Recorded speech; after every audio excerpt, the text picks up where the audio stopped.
Hello बच्चों, री NEET की एग्ज़ाम की डेट आपकी आ गई है और आप सभी बच्चे अपनी प्रिपरेशन पे लग गए हैं। मैं भी बेटा चैनल पर आपके लिए आपकी प्रिपरेशन को बूस्ट करने के लिए सभी लेवल के क्वेश्चंस लेके आया हूँ, जहाँ पर मैं आपको प्रैक्टिस कराऊंगा बेटा चैप्टर वाइज, टॉपिक वाइज और लेवल वाइज क्वेश्चन, चाहे वो इजी हो, मॉडरेट हो, चाहे मॉडरेट टू डिफिकल्ट हो। सीरीज़ का नाम है ऑल लेवल क्वेश्चन सीरीज। तो चलिए बेटा विदाउट वेस्टिंग टाइम हम आज की क्लास स्टार्ट करते हैं। हमारा चैप्टर है बेटा इलेक्ट्रोस्टैटिक्स 1। आप जैसे देख पा रहे हो कि सारे इंपॉर्टेंट क्वेश्चन हम इसमें करने वाले हैं, चाहे वो इजी हो, चाहे मॉडरेट हो, चाहे मॉडरेट टू डिफिकल्ट, और वो भी आपका टॉपिक वाइज। तो मेरे पास कैसा क्वेश्चन है बेटा, ये इजी लेवल का क्वेश्चन है। तो जरा समझते हैं क्वेश्चन क्या बोलता है। आपसे बोल दिया उसने कि दो चार्ज हैं, दोनों के दोनों किसी डिस्टेंस पर रखे हैं। तो ये Q1 चार्ज हो गया सर, ये Q2 चार्ज हो गया, डिस्टेंस D है, और आप चाहते हैं कि इसमें तीसरा चार्ज जो है वो रखा जाए कहीं बीच में कि वो इक्विलिब्रियम पर रहे। आपको पता है इक्विलिब्रियम की सिचुएशन क्या होती है सर, जिस पर नेट फोर्स कितनी हो, 0। तो इसका मतलब सपोज कीजिए कि भाई मैंने कहीं Q3 चार्ज यहाँ पर रख दिया, पर आप अपने क्वेश्चन को भी जरा समझिए बेटा। उसने बोला है कि ये नेगेटिव होना चाहिए, पॉजिटिव होना चाहिए, कैसा होना चाहिए।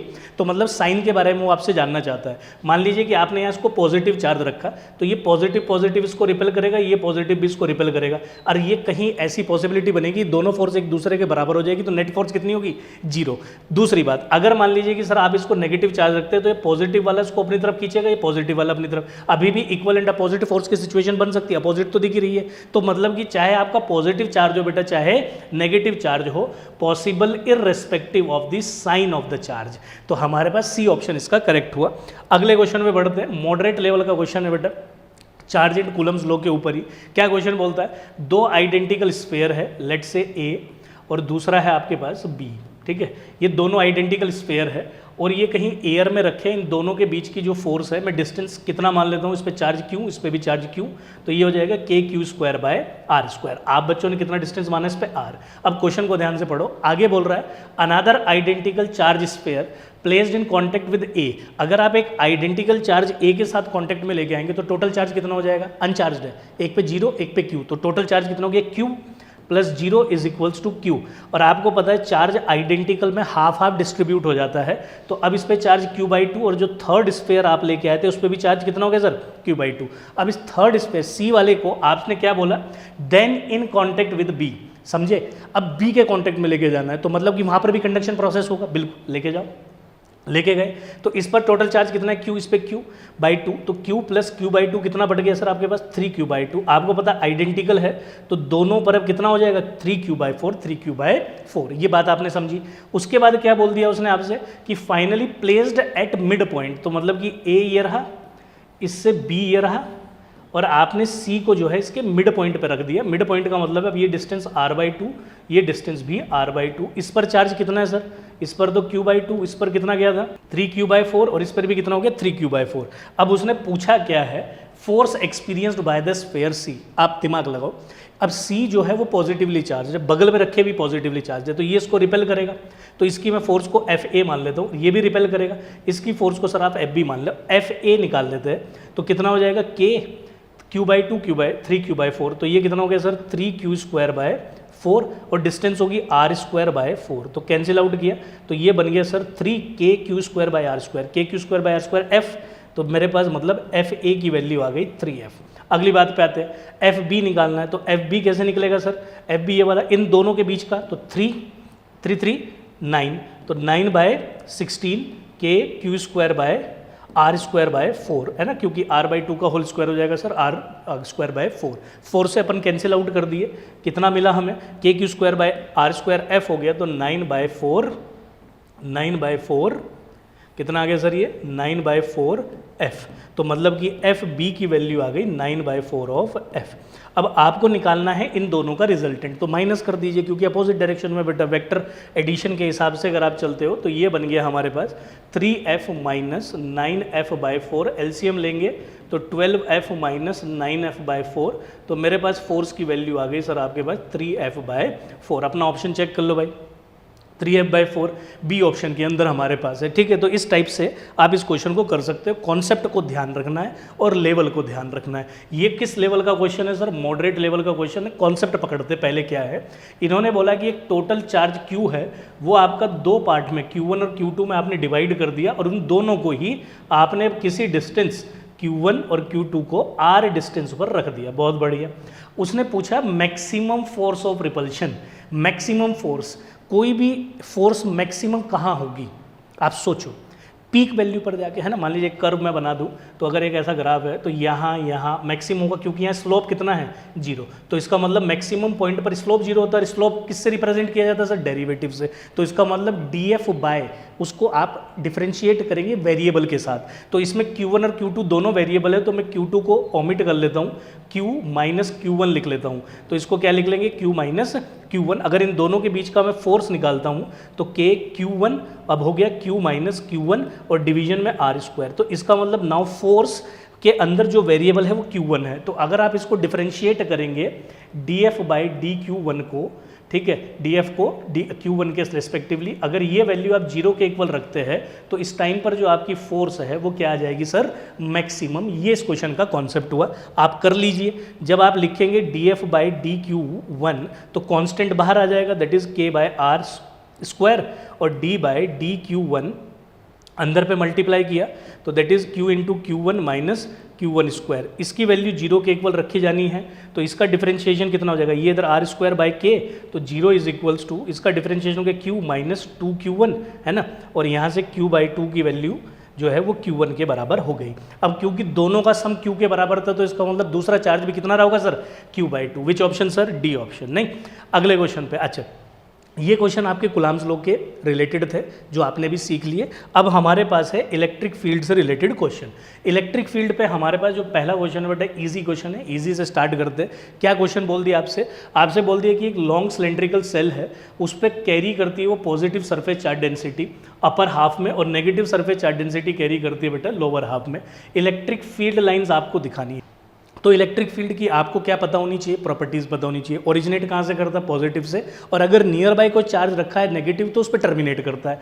पॉजिटिव से ओरिजिनेट तो किया पर नेगेटिव पे टर्मिनेट नहीं किया, तो ये स्टेटमेंट हो गई इस हिसाब से गलत। दूसरा कि भाई इलेक्ट्रिक फील्ड परपेंडिकुलर होनी चाहिए। अगर आप देखो ये इलेक्ट्रिक फील्ड कंडक्टर के हमेशा क्या होनी चाहिए? परपेंडिकुलर। तो ये इलेक्ट्रिक फील्ड यहाँ से ऐसे जा रही है तो ये परपेंडिकुलर नहीं है। परपेंडिकुलर वो फील्ड लाइन होगी किसी भी स्फेरिकल शेल पे जो रेडियली आउटवर्ड हो, तो इसका मतलब परपेंडिकुलर आउटवर्ड नहीं है। तो दूसरी स्टेटमेंट को आपको सेटिस्फाई करना है। अब ये चीज़ देख लेते हैं दोनों किस चीज़ में है। अगर आप देखोगे तो पॉजिटिव चार्ज से ओरिजिनेट करके टर्मिनेट कर रही है नेगेटिव चार्ज में, और इलेक्ट्रिक फील्ड परपेंडिकुलर भी है। तो which option sir? D option. अब अगले क्वेश्चन पे आते हैं। मॉडरेट लेवल का क्वेश्चन है बेटा। क्या बोल दिया? चार चार्जेस है कि माइनस Q को, उनको कॉर्नर पे रख दिया स्क्वायर के, और Q को रख दिया बेटा सेंटर पे, और सिस्टम है इक्विलिब्रियम में। कॉन्सेप्ट समझ लीजिए, जब कोई सिस्टम इक्विलिब्रियम में होता है, चार्ज नहीं सिस्टम, तो सिस्टम इक्विलिब्रियम में होने का मतलब क्या हो गया कि नेट फोर्स जो है, net force at any charge क्या होगी? Should be 0। तो हर एक चार्ज पर जितने भी उसके अंदर चार्ज इंडल्ज है उन सब पर नेट फोर्स कितनी होगी नियर बाय चार्जेस की वजह से सर? 0। तो इस बात को यहाँ यूज़ कर लेता हूँ। तो एक पहले तो स्क्वायर बना लेते हैं। ये हमारे पास स्क्वायर हुआ, इसके अंदर आपने एक चार्ज यहाँ रखा -Q, एक चार्ज यहाँ रखा आपने -Q, यहाँ पर भी -Q, यहाँ पर भी -Q, और सेंटर पे आपने रखा Q। इस डिस्टेंस को मान लिया बेटा आपने A। अब ये देख के बताओ कि किस पर हम ले। मान लीजिए कि मैं इस वाले पर नेट फोर्स निकाल लेता हूँ। नहीं, इस वाले पे क्या निकाल लेते हैं आप? Net force. तो कैसे निकलेगी आप जरा समझो भाई। ये इसको रिपेल करेगा F फोर्स से, क्योंकि ये और ये दोनों चार्ज सेम है, डिस्टेंस सेम है, तो ये भी F से, ठीक है। और ये नेगेटिव नेगेटिव ये भी, तो इसको मैं F1 मान लेता हूँ। इसको अगर मैं पॉजिटिव मान के चलता हूँ तो तब ये अपनी तरफ इसको अट्रैक्ट करेगा, वो फोर्स होगी F2, क्योंकि एक फोर्स अपोजिट डायरेक्शन में होना बहुत जरूरी है, तभी उस पर नेट फोर्स 0 हो सकती है।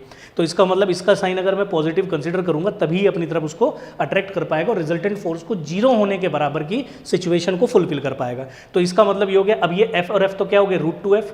तो √2F यानी इन दोनों का रिजल्टेंट निकालूंगा तो इधर की तरफ जो टोटल फोर्स है वो F1 √2F is equals to F2। आप इन सब की वैल्यू यहाँ रख दीजिए।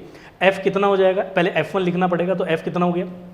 F1 Q1 Q2 और ये डिस्टेंस है √2a, तो Q into Q by 2a² plus √2। F कितना हो गया सर? ये वाली फोर्स, तो ये हो गया K Q² बाय, और डिस्टेंस कितनी है यहाँ से यहाँ तक की? a²।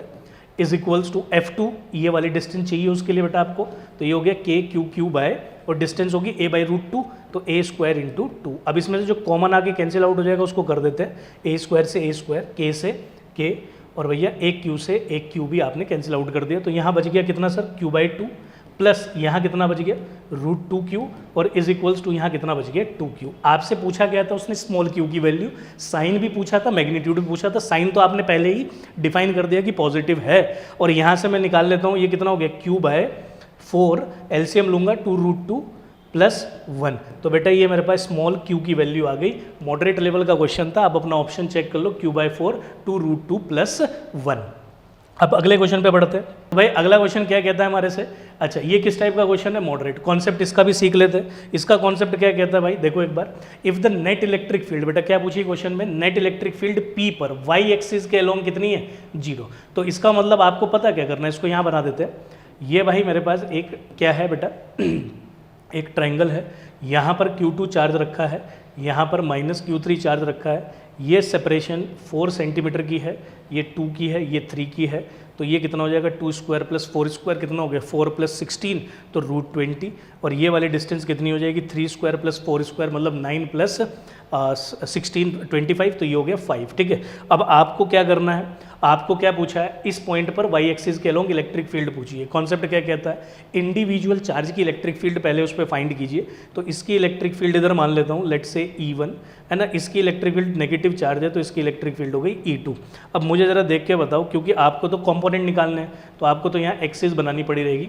ठीक है, अब ये एंगल अगर अल्फा आप मान के चल लेते हैं, तो ये एंगल भी अल्फा हो गया, आपको वाई कंपोनेंट चाहिए इसका, तो ये तो एक्स हो गया, ये वाई में कितना हो जाएगा भाई, ये वाई में हो जाएगा E1 साइन अल्फा, है ना, सिर्फ वाई कंपोनेंट चाहिए क्योंकि एक्स एक्सिस के कंपोनेंट का जिक्र नहीं हुआ है। दूसरा E2 का अगर ये एंगल आप बीटा मान लेते हो, तो ये भी बीटा एंगल हो जाएगा, तो इसका ये वाला कंपोनेंट कितना हो जाएगा सर, ये हो जाएगा E2 साइन बीटा। अगर इस पॉइंट पर वाई एक्सिस की इलेक्ट्रिक फील्ड को जीरो होना है, तो जो ये अपोजिट डायरेक्शन में लगने वाली इलेक्ट्रिक फील्ड है, ये दोनों एक दूसरे के बराबर होनी चाहिए, तो E1 sine alpha is equals to E2 sine beta. तो आप बेटा साइन अल्फा इससे निकालोगे, और E1 की वैल्यू लिख लो पहले, तो ये कितना हो गया K Q2 बाय, है ना, इस डिस्टेंस का square that is 20 sine alpha, sine alpha मतलब कि परपेंडिकुलर अपॉन हाइपोटेन्यूज, तो that is 4 by root 20 is equals to E2। इसकी इलेक्ट्रिक फील्ड कितनी हो गई K Q3 बाय, ये डिस्टेंस कितना है सर 5 का square 25 into sine beta perpendicular upon hypotenuse that is 4 by 5। Simple, 4 से 4 अपने पास कैंसिल आउट हो गया, नहीं भाई K से K सिंपली आपके पास कैंसिल आउट हो गया। अब यहाँ से 5 पे ये गया, कितना गया हमारे पास ये 4, तो इसको मैं लिख लूँगा Q2 by 4 root 20 is equals to Q3 by 25। यहाँ से Q2 बाय Q3 की जो वैल्यू आ रही है सर, वो आ रही है 4 रूट 20 बाय 25। अब ये निकाला क्यों भाई Q2 बाई Q3, क्योंकि क्वेश्चन के अंदर आप ध्यान से देखो Q2 बाई Q3 का मैग्नीट्यूड गिवन है, तो यहाँ रख दूंगा, तो 8 by 5 root x is equals to 4 root 20 by 25। अब देखो 4 to 5, तो इधर गया 10 is equals to root 20x, squaring both side 100 is equals to 20x, तो x की वैल्यू आ गई बेटा हमारे पास 5। Which option sir now, that is your C option. ठीक है, तो कॉन्सेप्ट आपने सीखा और प्रॉब्लम उसको आप ऐसे सॉल्व करते हुए चलेंगे। अगर कोई बच्चा खुद से भी इसको प्रॉब्लम को सॉल्व करना चाहता है, वो डेफिनेटली सॉल्व करे, और अगर उसका आंसर आ जाता है तो वो अगले स्किप करके अगले क्वेश्चन पे बढ़ जाए, क्योंकि आपको यहाँ पे प्रैक्टिस करनी है। और ये मैं डिफरेंट क्वेश्चंस आपको दे दिया हूँ, दिखा दिया हूँ। अगर आप खुद भी प्रैक्टिस करेंगे तो ज़्यादा बेनिफिशियरी रहेगा, पर अगर आपको उसमें प्रॉब्लम आती है तो फिर आप वीडियो को देखकर अगले क्वेश्चन पर मूव कर जाएंगे। ठीक है मेरे भाई, तो ये काम करते हैं। ईजी क्वेश्चन का लेवल है बेटा, तो आपसे बोला नॉन कंडक्टिंग सॉलिड स्फीयर। सबसे पहली चीज़ तो आपको ये ध्यान रखनी, कैसा स्फीयर है हमारे पास, नॉन कंडक्टिंग। नॉन कंडक्टिंग में क्या होता है कि जब चार्ज देते हो तो उसके वॉल्यूम पे डिस्ट्रीब्यूट होता है, रेडियस कितना है r, तो इसका मतलब जो भी आपने इसको चार्ज दिया होगा वो कहाँ डिस्ट्रीब्यूट होगा सर, इसके वॉल्यूम पर, और अपना रेडियस कितना ले लिया आपने इसका r। The magnitude of electric field due to the sphere at a distance small r from its centre. अब स्मॉल r सेंटर से यहाँ पर आपको पता है इलेक्ट्रिक फील्ड इसके अंदर डायरेक्टली प्रोपोर्शनल होती है टिल द सरफेस, और यहाँ इलेक्ट्रिक फील्ड बेटा मैक्सिमम होती है, और बाद में इलेक्ट्रिक फील्ड बाहर आने पे inversely proportional to r square हो जाती है। उसी से रिलेटेड क्वेश्चन है, increases as r increases for r greater than r less than r। जब तक आप स्फीयर के अंदर रहेंगे तो इलेक्ट्रिक फील्ड आर के साथ बढ़ती हुई चलेगी, बिल्कुल सही बात है। डिक्रीजेज एज आर, तो ये तो ऊपर सही हो गया, तो ये वाली स्टेटमेंट गलत हो गई। डिक्रीजेज एज आर, अगर आप इससे बाहर चले गए, आर की वैल्यू अगर ग्रेटर देन आर है, बाहर चले गए और इन्फिनिटी तक अगर आप जाते हैं तो आपका डिस्टेंस बढ़ाने के साथ इलेक्ट्रिक फील्ड घटेगा, बिल्कुल सही बात है, डिस्टेंस बढ़ाने के साथ इलेक्ट्रिक फील्ड घटेगा। तो which option sir? D option. ठीक है, इसको आप एक बार गो थ्रू कीजिए, इसको आप एक बार गो थ्रू कीजिए। ठीक है भाई, इसको आप एक बार गो थ्रू कीजिए। अगले क्वेश्चन पे बढ़ते बेटा। अगला क्वेश्चन हमारे लिए कैसा क्वेश्चन क्या है? इजी क्वेश्चन है। क्या बोल दिया इसमें भी? 2 इनफाइनाइट मेटल प्लेट शीट है। ठीक है, ये 2 इनफाइनाइट मेटल प्लेट शीट है। Contain electric surface charge density plus sigma और माइनस सिग्मा, आप समझ गए। They are separated by small distance, permittivity ये रही। मैग्नीट्यूड ऑफ इलेक्ट्रिक फील्ड निकालना है इन बिटवीन विद डायरेक्शन। अब आपको पता है कि इस पॉजिटिव चार्ज की वजह से electric field away sigma by 2 epsilon naught, negative charge की electric field towards sigma by 2 epsilon. दोनों को जोड़ेंगे, sigma by epsilon naught, negative plate की तरफ आपका क्या रहेगा? इलेक्ट्रिक फील्ड रहेगा, दैट इज बी ऑप्शन। ये क्वेश्चन हमारे पास हो गए रिलेटेड टू इलेक्ट्रिक फील्ड के कॉन्सेप्ट पे। अब चार्ज अगर इलेक्ट्रिक फील्ड में रख दिया जाए तो तब उस पर क्या क्या होने वाला है, उसके कॉन्सेप्ट पे अब हम क्वेश्चन करेंगे बेटा, और ये कॉन्सेप्ट बहुत ही ज़्यादा इंपॉर्टेंट है। तो देखते हैं पहला क्वेश्चन क्या कहता है। सिंपल क्वेश्चन है, इजी क्वेश्चन है। एक इलेक्ट्रॉन को आपने इलेक्ट्रिक फील्ड के अंदर प्रोजेक्ट किया है, ये वो आपका इलेक्ट्रॉन है। पूछ रहा है कि स्पीड को क्या होगा। आपको पता है इलेक्ट्रॉन नेगेटिवली चार्ज है और इलेक्ट्रिक फील्ड के अपोजिट डायरेक्शन पे उस पर फोर्स लगेगा, तो इसका मतलब इस पर इधर अपोजिट डायरेक्शन में फोर्स लगेगा, मोशन आगे है, तो रिटार्डिंग फोर्स हो गया एक तरीके से। रिटार्डिंग फोर्स हो गया तो उसकी स्पीड को घटाएगा। तो which option? That is speed of the electron will increase, नहीं डिक्रीज, है ना, will decrease. Now moving to the next question, moderate level का क्वेश्चन है। एक बार देखते क्या बोला इस क्वेश्चन में। चार्ज पार्टिकल है जिसपे मास कितना है? m, चार्ज है बेटा q, रेस्ट पर है, तो मतलब इनिशियल वेलोसिटी 0, एक्सेलरेट करता है यूनिफॉर्म इलेक्ट्रिक फील्ड में, इंटेंसिटी E। तो देखो ये आपके पास इलेक्ट्रिक फील्ड है, इस इलेक्ट्रिक फील्ड के अंदर एक चार्ज है Q जिसका मास है m, इस पे लगने वाली है बेटा जी फोर्स F। अब देखो कॉन्सेप्ट को समझेंगे बेटा, जब कभी भी आप चार्ज पार्टिकल को, चाहे पॉजिटिव हो चाहे नेगेटिव चार्ज हो, इलेक्ट्रिक फील्ड में रखोगे, उस पर फोर्स लगेगी, वो फोर्स उसको एक्सेलरेट करेगी, और वो एक्सेलरेशन हमेशा मैक्सिमम क्वेश्चन के अंदर वो कांस्टेंट आएगा। और जब भी एक्सेलरेशन कांस्टेंट आता है तो आपके पास यूनिफॉर्मली एक्सेलरेटेड मोशन की 3 इक्वेशन यूज करने के लिए एलिजिबल हो जाती है। तो यहाँ पर भी कुछ ऐसा ही होने वाला है। तो फोर्स हो गया कितना? चार्ज कितना है आपके पास? Q इंटू ई, तो ये हो गया मास इंटू एक्सेलरेशन। जिस एक्सेलरेशन की अभी मैं बात कर रहा था वो एक्सेलरेशन बेटा ये रहा, और ये है आपके पास कांस्टेंट। उसने बोला इनिशियल वेलोसिटी उसकी 0 है और काइनेटिक एनर्जी पूछ रहा है, तो आप क्यों ना फाइनल वेलोसिटी निकाल लो। तो भैया फाइनल वेलोसिटी निकालोगे, इनिशियल वेलोसिटी 0, एक्सेलरेशन कितना हो गया सर? QE बाय m, और t अपने को पता है कि उसने क्वेश्चन में जितने टाइम के लिए बात की है वो t है।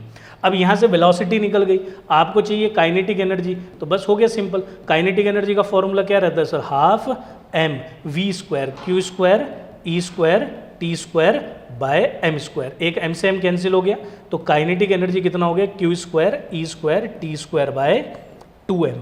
तो मेरे भाई ये काइनेटिक एनर्जी आया। कौन सा ऑप्शन हो गया सर आपके पास? B option. Simple. Now moving to the next question, moderate level का क्वेश्चन है।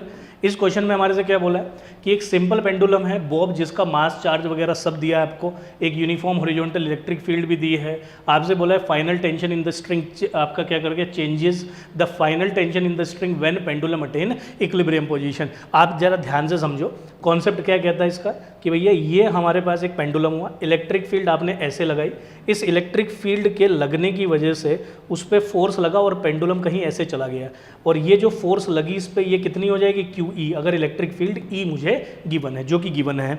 अब दूसरा इसमें बेटा टेंशन यहाँ रहेगा, वेट, क्योंकि इसका मास गिवन है m, तो वेट रहेगा mg नीचे। मुझे इस टेंशन की बात उसने पूछी है, अब आप खुद दिमाग लगाओ, या तो आप इस टेंशन को रिजोल्व करके फिर कंप्लीट सॉल्व करो, या एक काम कर लो कि भैया इस टेंशन के अपोजिट अगर यहाँ पर कोई फोर्स मुझे मिल जाए तो वो इसी के बराबर रहेगी। ये दोनों एंगल 90 डिग्री बना रहे, तो ये कितना हो जाएगा? q square e square plus m square g square, तो ये मेरे पास टेंशन के बराबर हो गया, that is your C option. Moving to the next question बेटा, अगला क्वेश्चन क्या कहता है? मॉडरेट टू डिफिकल्ट कैटेगरी का क्वेश्चन है। जो आपने अभी पढ़ा स्ट्रिंग थ्रेड वाला, उसी का एक एक्सटेंडेड वर्जन पे बेटा क्वेश्चन है। पहले एक बार क्वेश्चन को आप देख लो। आपसे पहले तो ये समझ लो ये कौन सी शीट दी है, कि आपको ये रही भाई एक शीट गिवन है आपको, मैं यहाँ शीट बना देता हूँ। कुछ ऐसे करके, उससे बेटा एक पेंडुलम है ना, ये एक थ्रेड से एक बॉब अटैच्ड है। अब आप देख पा रहे हो कि ये एंगल कितना बना रहा है इसके साथ 45 डिग्री। पूछा क्या है इसमें, इसमें इन्होंने पूछा है कि इक्विलिब्रियम स्टेट के अंदर at equilibrium the surface charge density of the sheet, इसकी जो सरफेस चार्ज डेंसिटी है वो कितनी होगी। देखो कॉन्सेप्ट समझते हैं, बहुत सिंपल। जब ये ऐसे करके इधर आएगा, ये पॉजिटिवली चार्ज है तो इसकी इलेक्ट्रिक फील्ड इधर रहने वाली है। इस बॉब पर लगने वाली टोटल फोर्स दिखा दो आप, FBD बना दो। तो इसका वेट कितना जाएगा नीचे mg, इधर की तरफ सर इस पर फोर्स लगेगी QE, इधर रस्सी है अपने पास टेंशन T की। इसके अलावा तो यहाँ कोई और फोर्स नहीं है, बिल्कुल नहीं है। सिग्मा आपसे पूछा है, सिग्मा कहाँ से आएगा, क्योंकि सरफेस चार्ज डेंसिटी है, इलेक्ट्रिक फील्ड से आएगा। इलेक्ट्रिक फील्ड कितनी होती है इनफाइनाइट सरफेस चार्ज डेंसिटी की, सिग्मा बाय 2 एप्सिलॉन नॉट। तो अब आपको क्या काम करना है, आपको इस फोर्स की वैल्यू निकालनी है। वो कैसे निकालेंगे आप, ये देखो आप यहाँ अपनी एक्सिस बनाओ। तो बेटा ये एंगल 45 डिग्री, तो ये एंगल भी 45 डिग्री, तो ये हो जाएगा t cos 45 माने तो t/√2, और ये t sin 45 माने तो t/√2। अब देखो t/√2 mg के बराबर है, t/√2 QE के बराबर है, तो इसका मतलब QE mg के बराबर है।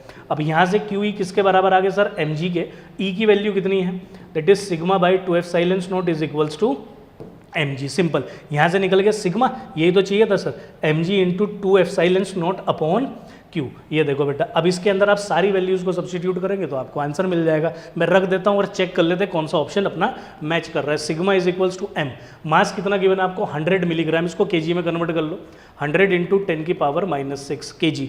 g हो गया सर अपने पास 10, 2 इंटू 8.85 इंटू 10 की पावर -12 बाय, चार्ज कितना है भाई मेरे पास यहाँ पे क्वेश्चन के अंदर 10 माइक्रोकुलाम, तो 10 इंटू 10 की पावर -6, 10 की पावर -6 से कैंसिल आउट हो गया।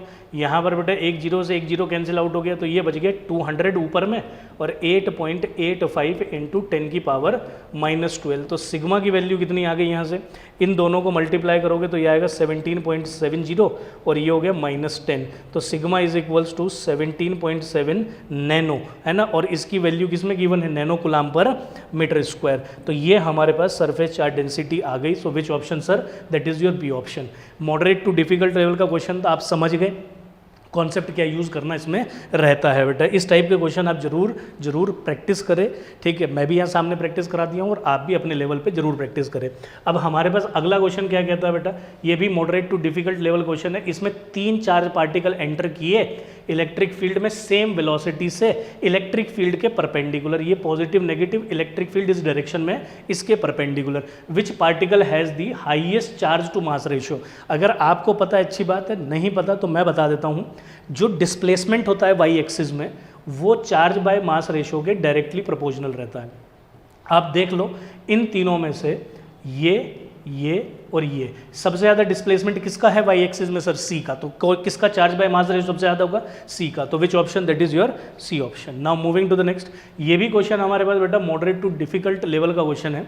इसमें क्या बोल दिया हमारे साथ बेटा, एक यूनिफॉर्म इलेक्ट्रिक फील्ड है। अच्छा भाई, लो इलेक्ट्रिक फील्ड आपको गिवन कर दी, 2 सरफेस चार्ज आपकी प्लेट से है, ठीक है। इलेक्ट्रॉन एंटर कर रहा है सिमेट्रिकली और उसकी काइनेटिक एनर्जी गिवन है। काइनेटिक एनर्जी गिवन होने का मतलब कि ये वाली आपकी वैल्यू गिवन है। तो यहाँ मैं लिख देता हूँ काइनेटिक एनर्जी 0.5 इलेक्ट्रॉन वोल्ट, और काइनेटिक एनर्जी होती है 12m।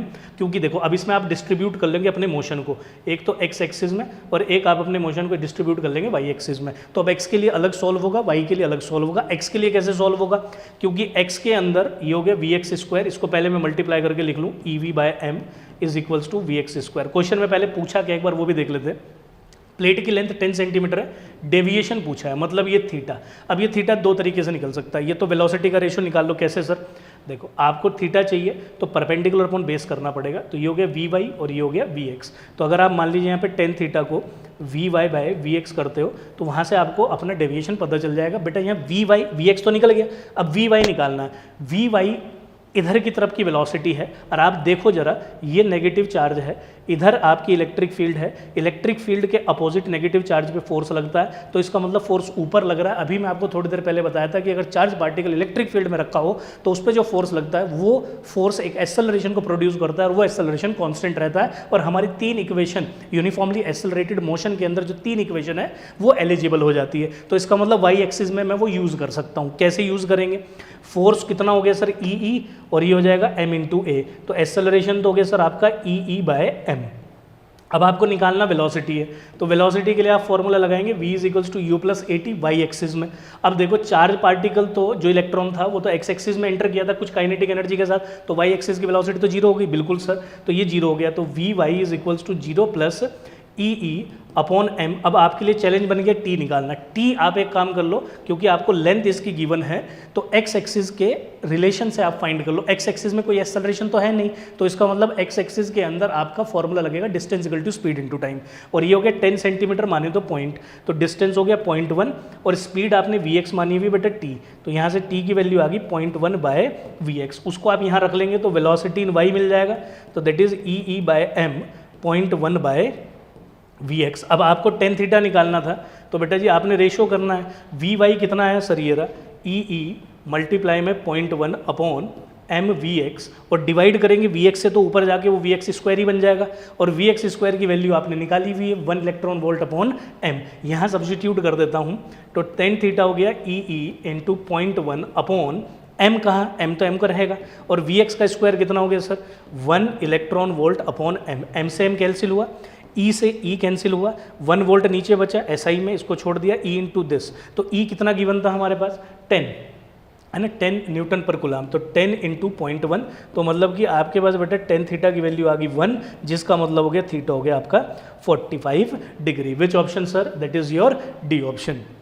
इस तरीके से आपको ये क्वेश्चन सॉल्व करना है। अब अगले क्वेश्चन पे मूव करते हैं बेटा, ठीक है, होप्स हो कि आपको बात क्लियर होगी। ये क्वेश्चन क्या कहता है, ये भी हमारे पास मॉडरेट टू डिफिकल्ट है। अच्छा आप जरा देखो, चेक करो कि जो भी आपका क्वेश्चन है चार्ज इन इलेक्ट्रिक फील्ड का, ठीक है, वो क्योंकि इंपॉर्टेंट है तो उसके जितने भी पॉसिबल लेवल्स हो सकते हैं मैं आपको वो सारे लेवल्स उसके करा दे रहा हूँ।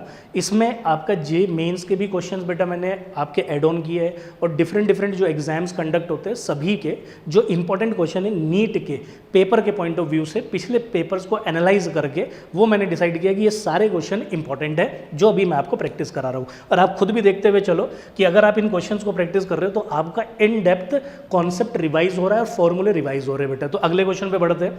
इस क्वेश्चन में हमारे से क्या बोला, infinite long positively charge thread. तो सबसे पहले तो आप समझो एक इनफाइनाइटली चार्ज थ्रेड है, ठीक है, कैसी चार्ज थ्रेड है, पॉजिटिवली, तो ये हो गया लैम्डा इसकी सरफेस चार्ज डेंसिटी। एक इलेक्ट्रॉन जो है वो रिवॉल्व कर रहा है सर्कुलर पाथ में अलोंग दी, है ना, along the length of the wire, है ना, having axis along the length of the wire, मतलब कि जो सर्कल है उसकी एक्सिस यही होगी जो वायर की लेंथ है। तो इस तरीके से आपका रिवॉल्व कर रहा है। रिवॉल्व कौन कर रहा है सर, इलेक्ट्रॉन। अच्छा अब देखो कॉन्सेप्ट समझते हैं। आपको पता है कि इसकी वजह से इधर इलेक्ट्रिक फील्ड आएगी, आएगी नहीं आएगी, बिल्कुल आएगी सर।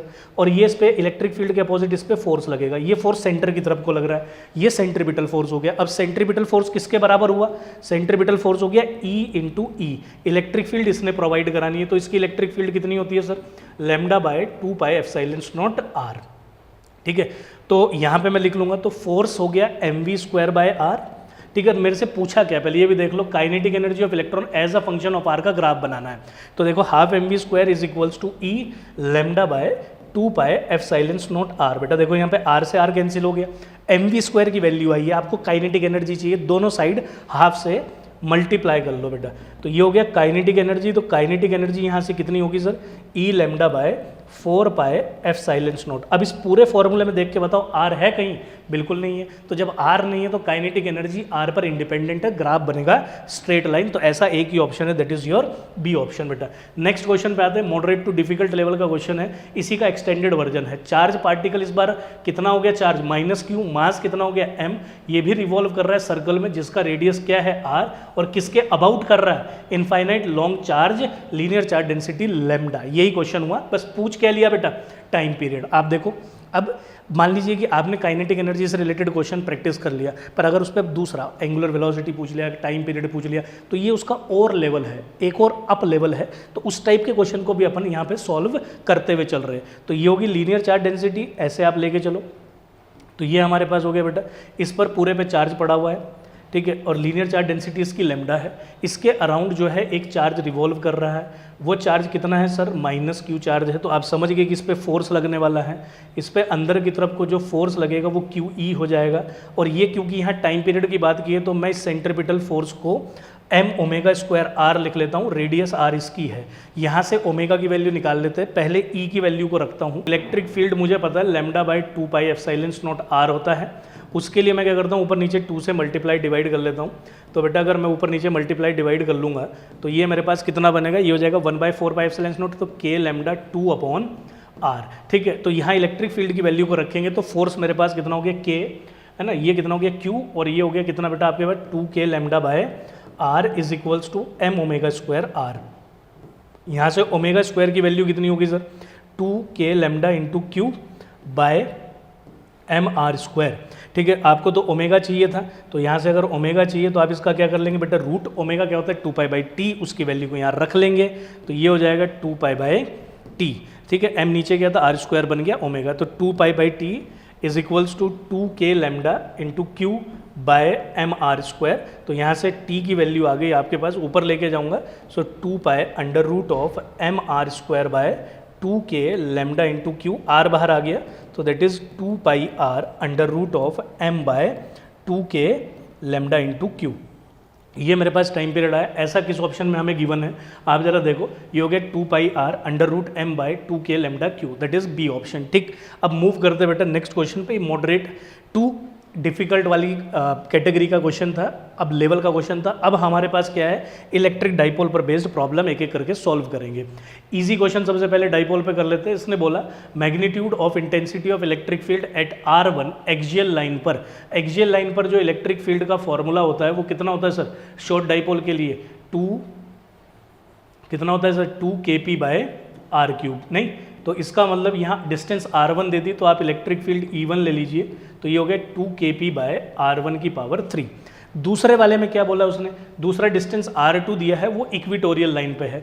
इक्विटोरियल लाइन की इलेक्ट्रिक फील्ड कितनी होती है सर, kp/r2 का क्यूब। अब ये क्या बोल दिया, दोनों की दोनों इलेक्ट्रिक फील्ड जो है शॉर्ट डाइपोल की बराबर है, बिल्कुल सही बात, तो दोनों को इक्वेट कर लो, तो ये हो गया 2kp/r1 की power 3 is equals to kp/r2 की पावर 3। kp से kp कैंसिल हो गया तो R1/r2 की पावर में होल कितना हो गया सर, 3, तो ये बच गया 2, तो इसका क्यूब रूट ले लेंगे तो R1/r2 हो जाएगा क्यूब रूट ऑफ 2:1। ऐसा किस ऑप्शन में सर, ए ऑप्शन में। ठीक है, मूव करते बेटा कॉन्सेप्ट के साथ आप समझिए। डाइपोल पे हम चालू हो गए, इलेक्ट्रिक डाइपोल आपको पता है इस साल 2026 में सिर्फ क्वेश्चन नहीं आया, वरना कॉन्टिन्यूस लास्ट 4 ईयर्स में क्वेश्चन आया है। तो अब मे बी और मे नॉट बी की स्टेट है कि इस बार री नीट के अंदर क्या पता क्वेश्चन आ जाए। तो भाई मॉडरेट लेवल का क्वेश्चन मैंने इसके ऊपर उठाया है, इसको समझते हैं। हमारे को 3 चार्ज दिए, उन तीनों चार्ज की पोजिशन दी है, XY प्लेन दिया है, इलेक्ट्रिक डाइपोल मूवमेंट पूछा है अबाउट दी ओरिजिन। ठीक है भाई, देखो इस क्वेश्चन को बहुत अच्छे से समझ लो, क्योंकि इस टाइप का क्वेश्चन आपने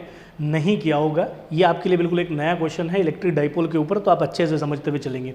आपसे बोलते हैं 2Q चार्ज जो है वो 2Q चार्ज यहाँ रखा है, क्योंकि इसका -3a दिया है, और ये आपके पास 3Q यहाँ रखा है, और ये आपके पास बेटा -4Q यहाँ रखा है। ठीक है, अब ओरिजिन के अबाउट पूछा है, वो भी डाइपोल। अब बच्चों को क्या पता रहता है कि यार डाइपोल मूवमेंट कैसे निकलती है, एक पॉजिटिव चार्ज होना चाहिए, एक नेगेटिव चार्ज होना चाहिए, तब जाके डाइपोल मूवमेंट निकलता है। हाँ, वो बिल्कुल निकलता है। वो डाइपोल मूवमेंट किसके बीच का होता है, वो डाइपोल मूवमेंट इन दोनों चार्ज के बीच का होता है। अब उसने अबाउट ओरिजिन पूछ लिया, तो इसके लिए जरा एक बार समझते हैं।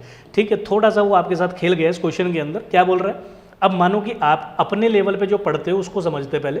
ये होता है बेटा आपका -Q चार्ज, और इस पे आप अपने लेवल पे क्या पढ़ते हो, +Q चार्ज। इन दोनों के बीच में एक डाइपोल मूवमेंट होता है, बिल्कुल होता है, ये है P। इस डाइपोल मूवमेंट को आपको बिल्कुल लिखना आता है। अगर मान लीजिए इसके बीच का मैं डिस्टेंस d मान लूंगा, तो आप P वेक्टर में लिख लेंगे Q × d वेक्टर। अब यहाँ से हमारा आगे का जर्नी इसमें स्टार्ट होता है। कैसे, अब उसने डाइपोल मूवमेंट तो पूछा, पर डाइपोल मूवमेंट पूछा ओरिजिन के अबाउट, इन बिटवीन नहीं पूछा, तो मतलब ये चीज़ें अब इंपॉर्टेंट हो गई। इस डिस्टेंस को आप R1 मान लीजिए, इस डिस्टेंस को आप R2 मान लीजिए।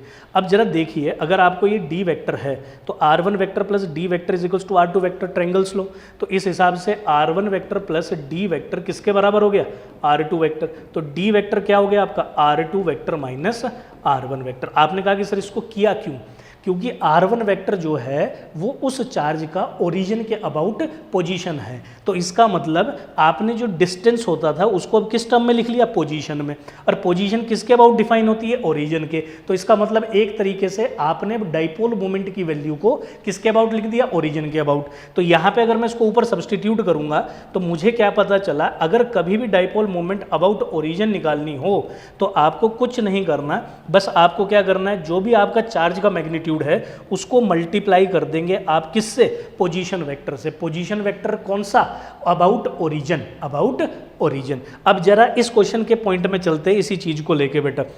इसमें कैसे होगा, ये ओरिजिन है, इसमें दो वेक्टर है, इसमें क्या है, ये जो डिस्टेंस है ये इन दोनों के बीच की डिस्टेंस है, उसको आपने पोजीशन के रेस्पेक्टिवली लिख दिया। तो एक तरीके से आपको पोजीशन वेक्टर लिखना रहता है। क्या लिखना रहता है, एक तरीके से आपको पोजीशन वेक्टर। अब इसमें समझो पोजीशन वेक्टर होता है ओरिजिन से दूरी, तो अगर आप इसका पोजीशन वेक्टर लिखोगे तो कितना आएगा सर आपके पास, ये आ जाएगा 2a i कैप, क्योंकि डिस्टेंस 2a है।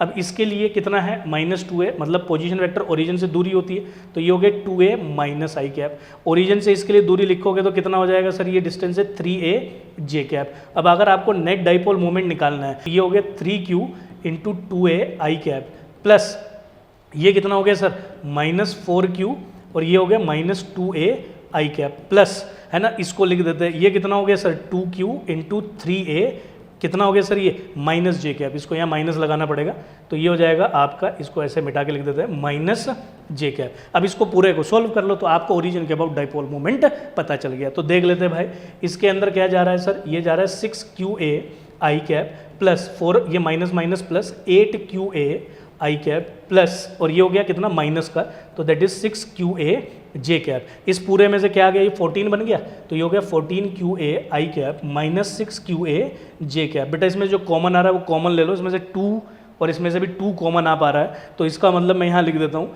तो ये हो गया कितना 2qa, यहाँ बचा कितना sir 7 I cap minus 3 J cap. तो ये आपका आंसर हो गया 2qa 7 I cap minus 3 J cap, that is your C option. ठीक है, तो आप मेरी बात समझ गए होंगे। तो भाई ये आपके लिए बिल्कुल नया कॉन्सेप्ट था, तो बिल्कुल तसल्ली से इसको आप समझेंगे, मॉडरेट लेवल का क्वेश्चन है। ठीक है, जेई के अंदर आया हुआ क्वेश्चन है बेटा। ठीक है, बस आपका क्या है, एनसीईआरटी पर ही बेस्ड है कॉन्सेप्ट, तो इसलिए आने की प्रोबेबिलिटी है, बिल्कुल डिनाइबल नहीं है। तो आपने सीख भी लिया है तो कोई टेंशन भी नहीं, आप इजिली परफॉर्म भी कर लेंगे।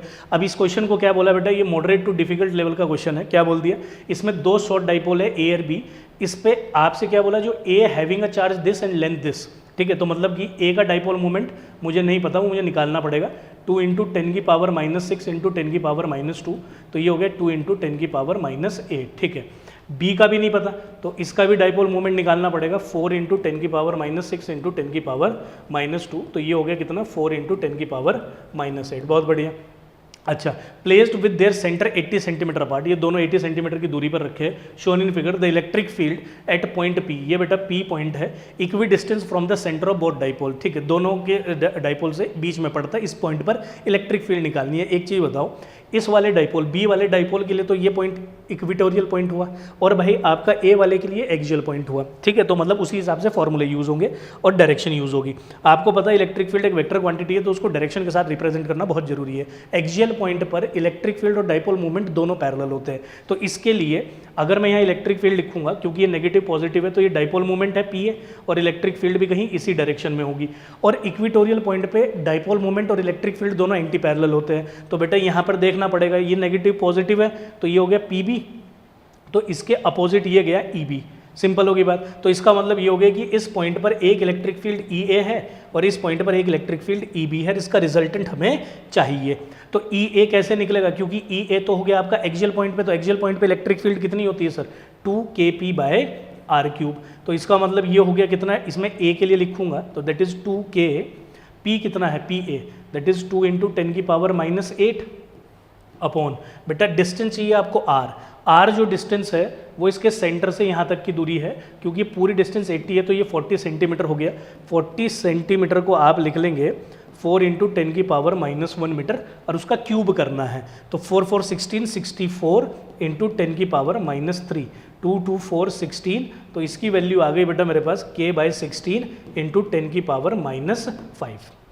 ऐसे ही ई बी निकालेंगे। ई बी जो है वो इक्विटोरियल की इलेक्ट्रिक फील्ड है, तो इक्विटोरियल पे इलेक्ट्रिक फील्ड होती है शॉर्ट डाइपोल के लिए kp बाय आर क्यूब, तो kpb बाय आर क्यूब, तो ये हो गया k और pb कितना हो गया सर, यहाँ से उठाओ 4 इंटू 10 की पावर -8 अपॉन, ये पूरा सेम आ जाएगा 64 इंटू 10 की पावर -3, ये फिर 16 आ गया, तो ये वैल्यू फिर कितनी होगी 6 इंटू k इंटू 10 की पावर -5/16। अब ई ए और ई बी दोनों की वैल्यू सेम आ रही है, तो रिजल्टेंट क्या हो जाएगा √2 ऑफ ई ए।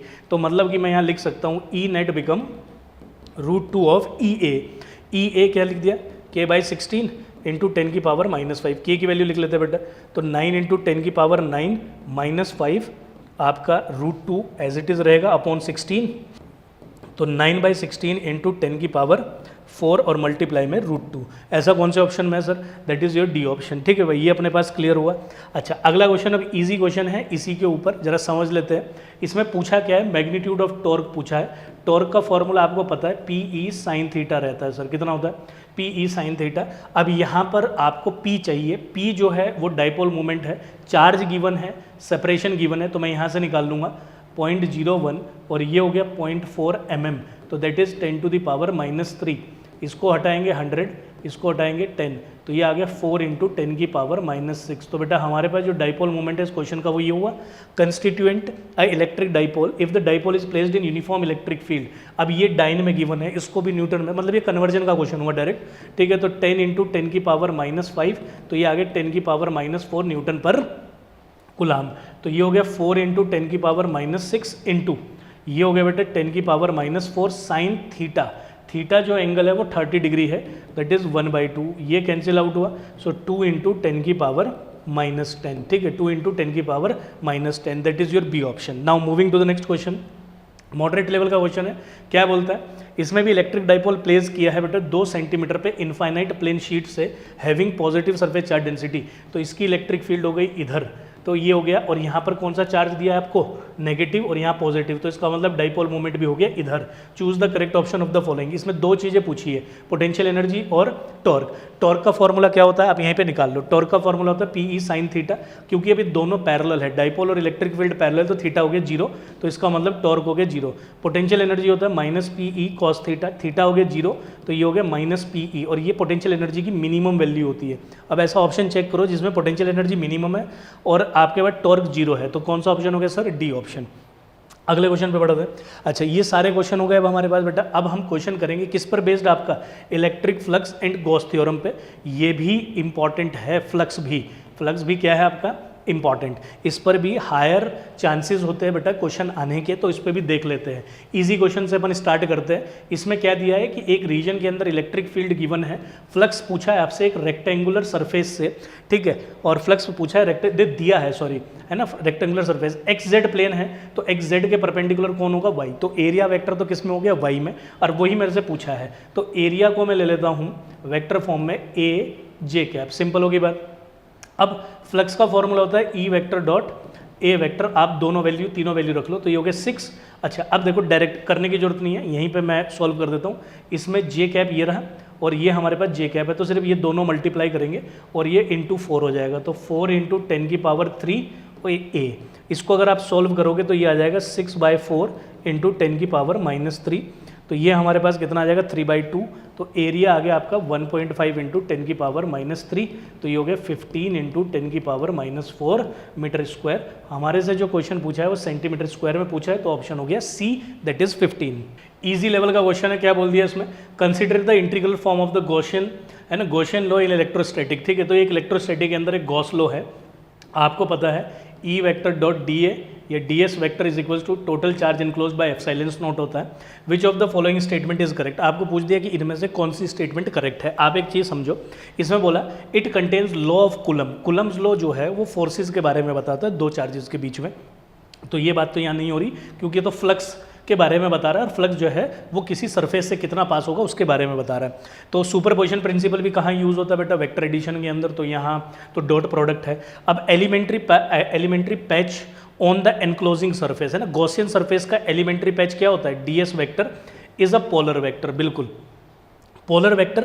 और दूसरे वाले में क्या दे दिया उसने? SIDO vector. सीडो वेक्टर कौन सा होता है? Axial vector. देखो भाई, अपने पास आप यहाँ से कॉन्सेप्ट को समझ लो बेटा, आपके पास दो टाइप के वेक्टर्स होते हैं। जैसे F वेक्टर जो है, ठीक है, जो F वेक्टर है वो आपका पोलर वेक्टर है, फोर्स वेक्टर जो है, और वहीं पर अगर टॉर्क है तो वो एक एक्सियल वेक्टर है। मतलब कि जो ट्रांसलेटरी मोशन प्रोवाइड कराए वो सारे के सारे वेक्टर्स आपके पोलर हो गए, और जो आपके रोटेशनल मोशन प्रोवाइड कराए वो सारे के सारे एक्सियल वेक्टर हो गए। तो DS वेक्टर जो है वो आपका ट्रांसलेटरी मोशन प्रोवाइड कराएगा, अगर कराता है, अब इसमें तो नहीं करा रहा, पर ये आपके किसकी कैटेगरी में आएगा? पोलर वेक्टर की श्रेणी में आएगा। तो which option? That is C option. Now moving to the next question. Moderate level का क्वेश्चन है बेटा हमारे पास, आपसे बोल दिया the electric lines of force entering into the Gaussian surface provide negative flux. अगर किसी गॉसियन सरफेस में इलेक्ट्रिक फील्ड ऐसे एंटर करती हुई दिख रही है ना, कैसे दिख रही है सर, एंटर करते हुए दिख रही है, तो भैया वो आपका फ्लक्स नेगेटिव देती है। बिल्कुल सही बात है, फ्लक्स इसमें क्या रहेगा, आपके पास नेगेटिव रहेगा, पर हमारे से पूछा इनकरेक्ट स्टेटमेंट है, तो मतलब वैसे तो ये सही हो गया। Charge Q is placed at the centre of the cube, the flux through all the faces will be same. Yes, q by 6 epsilon naught, q by 6 epsilon naught in a uniform electric field net flux through a closed Gaussian surface। किसी भी 3D surface के, चाहे वो Gaussian surface हो चाहे कोई भी closed surface हो, 3D सरफेस हो, अगर आप उसको यूनिफॉर्म इलेक्ट्रिक फील्ड में रखेंगे तो उसके अक्रॉस फ्लक्स जीरो होगा, भले ही उसने कोई नेट चार्ज एनक्लोज ना किया हो। ये स्टेटमेंट भी सही हो गई। When electric field is parallel to the Gaussian surface, ये इलेक्ट्रिक फील्ड है, ये इलेक्ट्रिक फील्ड है, ये गॉसियन सरफेस के पैरेलल है, इट प्रोवाइड अ फाइनाइट, मतलब कुछ वैल्यू, नॉन जीरो, ये गलत हो गया। इसमें तो आपको फ्लक्स कितना मिलने वाला है, जीरो, तो आप उसने आपसे इनकरेक्ट स्टेटमेंट ही पहचानने के लिए बोला था, तो बेटा सी ऑप्शन हमारा आंसर हो गया। इजी लेवल का क्वेश्चन है, ठीक है, इसको एक बार सॉल्व करते हैं। हमारे से क्या बोल दिया, दो सरफेस दे दी ए और बी की बेटा, तो total normal electric induction through the, ठीक है, electric induction through the surface A and B respectively. देखो ए से कितना टोटल चार्ज है, 2q माइनस क्यू, तो कितना हो गया plus Q, 3q minus Q कितना हो गया 2q, तो q and 2q, which option sir, that is the C option, easy question. Moderate level का क्या क्वेश्चन कहता है बेटा, एनसीईआरटी का ही क्वेश्चन है, आपने एनसीईआरटी के अंदर इस टाइप का क्वेश्चन देखा होगा। इसने बोला q आपने प्लेस कर दिया एट अ डिस्टेंस a/2 पे, ठीक है, और इसकी साइड दे दी a, तो अब आपको पता है गॉस लॉ क्या कहता है, कॉन्सेप्ट भी समझते हुए चलो। गॉस लॉ क्या कहता है कि किसी भी चार्ज से अगर आपको फ्लक्स निकालना है तो आप उस चार्ज को पहले क्या कर लो, एनक्लोज कर लो, ठीक है, कंप्लीटली एनक्लोज कर लो। कंप्लीटली एनक्लोज करने का मतलब क्या हुआ, उससे निकलने वाली जितनी भी इलेक्ट्रिक फील्ड लाइन है उन सबको आप एनक्लोज कर लो। तो अगर आप इस चार्ज से निकलने वाली इलेक्ट्रिक फील्ड को एनक्लोज करोगे तो आपको इसके अराउंड 5 फेस और बनाने पड़ेंगे, तो मतलब एक कंप्लीट क्यूब बनाना पड़ेगा। और आपसे पूछा 1 से है, तो 6 से कितना होता है, q बाय एप्सिलॉन नॉट, तो 1 से कितना हो जाएगा, q by 6 epsilon naught, that is your B option. Moderate level का क्वेश्चन है बेटा, इसी के जैसा क्वेश्चन है, इसमें भी आपको दो सरफेस दे दी और आपसे फ्लक्स पूछ लिया, रेशियो पूछ लिया फ्लक्स का, किसके अक्रॉस, C1 के अक्रॉस, और बेटा किसके अक्रॉस, C2 के अक्रॉस। ये अंदर वाली C1 है क्योंकि उसने बोला C1 के अंदर 2q चार्ज है और C2 के अंदर 3q है, 3q बाहर वाले के अंदर है। अगर आप अंदर वाले से निकालोगे तो उस पर टोटल चार्ज एनक्लोज 2q है, तो आंसर कितना हो जाएगा, 2q बाय एप्सिलॉन नॉट। बाहर वाले से 2q भी है और उसने अलग से 3q भी एनक्लोज किया है, तो 5q हो गया, 5q एप्सिलॉन नॉट, तो ये कैंसिल आउट हो गया बेटा, हमारे पास कितना आ गया, 2:5, that is your A option. Moderate to difficult level question है बेटा, इसको ध्यान से समझ लेंगे, फ्लक्स के ऊपर ही है। इसमें क्या बोल दिया इसने, इसमें हमारे से बोला कि आपको एक क्यूब दिया है, उस पर दो चार्ज रखा है, एक वर्टेक्स मतलब कि कॉर्नर पर, एक फेस पर रखा है, और इलेक्ट्रिक फ्लक्स पूछा है इसी क्यूब से। अब एक चीज़ बताओ, अभी मैंने जस्ट आपको बताया कि जो चार्ज होता है उसकी इलेक्ट्रिक फील्ड को एनक्लोज करना रहता है, तो ये फेस के अंदर नहीं है, अगर अंदर होता तो एनक्लोज होगी थी सारी इलेक्ट्रिक फील्ड, तो q बाय एप्सिलॉन नॉट आप ले लेते, पर ये बाहर है बेटा, तो जब ये बाहर है तो आपको इसको एनक्लोज करने के लिए एक और क्यूब यहाँ ड्रॉ करना रहेगा। नहीं समझे, क्या करना रहेगा सर, हमें यहाँ एक क्यूब और ड्रॉ करना रहेगा। तो जैसे कि मैंने एक क्यूब और ड्रॉ कर दिया, तो इसका मतलब अभी चार्ज की जितनी भी इलेक्ट्रिक फील्ड है इन दोनों क्यूब ने मिलकर एनक्लोज कर ली है, तो इससे जो टोटल फ्लक्स होगा वो कितना हो जाएगा, q बाय एप्सिलॉन नॉट, पर चाहिए तो आपको एक से ही, तो आधा एक में जाएगा, आधा एक में जाएगा, तो q बाय 2 एप्सिलॉन नॉट। अब बचा कौन, ये कॉर्नर वाला चार्ज। कॉर्नर वाले के लिए आपने डायरेक्ट लर्न की हुई है चीज़ें कि भैया कि आपका अगर कॉर्नर पे आपका किसी कॉर्नर पे अगर कोई चार्ज रखा हो तो उसको एनक्लोज करने के लिए आपको 8 क्यूब लगते हैं, तो फिर एक क्यूब से निकलता है q बाय 8 एप्सिलॉन नॉट। यहाँ टोटल चार्ज कितना है 2q, तो 2q बाय 8 एप्सिलॉन नॉट, तो ये कैंसिल आउट हो जाएगा 4, तो ये हो गया q by 2 epsilon naught plus q by 4 epsilon naught. आप बेटा एलसीएम ले लो यहाँ पे, तो ये हो गया 4 एप्सिलॉन नॉट, तो ये हो गया 3q, तो which option, 3q by 4 epsilon naught, that is your D option. Moderate to difficult level में बेटा ये क्वेश्चन हमारे पास पढ़ा जाएगा, क्योंकि इसमें जो फेस वाला कॉन्सेप्ट अगर आपको पता है बहुत बढ़िया, इस तरीके से इसमें टोटल दिमाग लगाना। कोई बच्चा क्वेश्चन पूछ सकता है कि सर आपने दोनों फ्लक्स को ऐड क्यों कर दिया। फ्लक्स एक स्केलर क्वांटिटी होती है, जितने भी चार्जेस होंगे सबके फ्लक्स को आपने एक साथ एल्जेब्रिकली ऐड करना रहता है। अब बेटा मॉडरेट लेवल का क्वेश्चन है, आपसे क्या बोला, इलेक्ट्रिक फील्ड इनसाइड, ठीक है, अंदर में, किसकी वजह से, यूनिफॉर्मली चार्ज शेल, अंदर तो बेटा इलेक्ट्रिक फील्ड जीरो होती है, नहीं समझे, जीरो होती है, तो ऐसा किस ऑप्शन में दिया हुआ है, थर्ड ऑप्शन में, तो इसके लिए तो 3 बन गया। अब electric field at a distance r greater than 0 for a uniformly finite plane sheet, तो इसकी वजह से कितनी होती है, सिग्मा बाई 2 एप्सिलॉन नॉट। इसके लिए क्या आंसर बन गया sir, 2, second option. Electric field outside, बाहर पे यूनिफॉर्मली चार्ज स्फेरिकल सेल पर, चार्ज स्फेरिकल सेल पे बाहर इलेक्ट्रिक फील्ड कितनी होती है, वो होती है 1/4 pi epsilon naught q by R square. अगर आप इस क्यू को सरफेस चार्ज डेंसिटी में लिखोगे तो ये हो जाएगा 4 पाई आर स्क्वायर, ये कैंसिल आउट हो गया तो sigma R square by epsilon naught R square. आप चेक कर लो, ये हमारे पास ऑप्शन हो गया, दैट इज ये कौन सा है, फोर्थ वाला हो गया। तो सी में फोर्थ वाला, सी में फोर्थ वाला, और आपके पास बी में सेकंड वाला, बी में सेकंड वाला, और ए में थर्ड वाला। तो कौन सा ऑप्शन हो गया सर आपके पास, ए। तो A option is your correct option. Moderate to difficult level का क्वेश्चन है बेटा, एक बार इसकी भी बात कर लेते हैं। इसने क्या बोला, इसने बोला एक फिगर दिखाई गई है, इसमें दो चार्जेस रखे, कैविटी है, एक अंदर रिक्त स्थान है, स्फेरिकल शेल की जो खोखलापन है उसके अंदर दो चार्ज रख दिए, केप्ट नियर द सरफेस, दोनों चार्ज रख के नियर द सरफेस पे। आपको पता है जहाँ भी चार्ज रखा हो अगर उसके नियर बाय कोई बॉडी हो तो उस पर वो इंड्यूस करता है, तो इसका मतलब ये नेगेटिव चार्ज इस पर अंदर ही अंदर पॉजिटिव चार्ज इंड्यूस करेगा, और इस पर ये सॉरी ये पॉजिटिव चार्ज था तो नेगेटिव चार्ज इंड्यूस करेगा, और ये नेगेटिव है तो ये पॉजिटिव चार्ज यहाँ पर अंदर में इंड्यूस करेगा।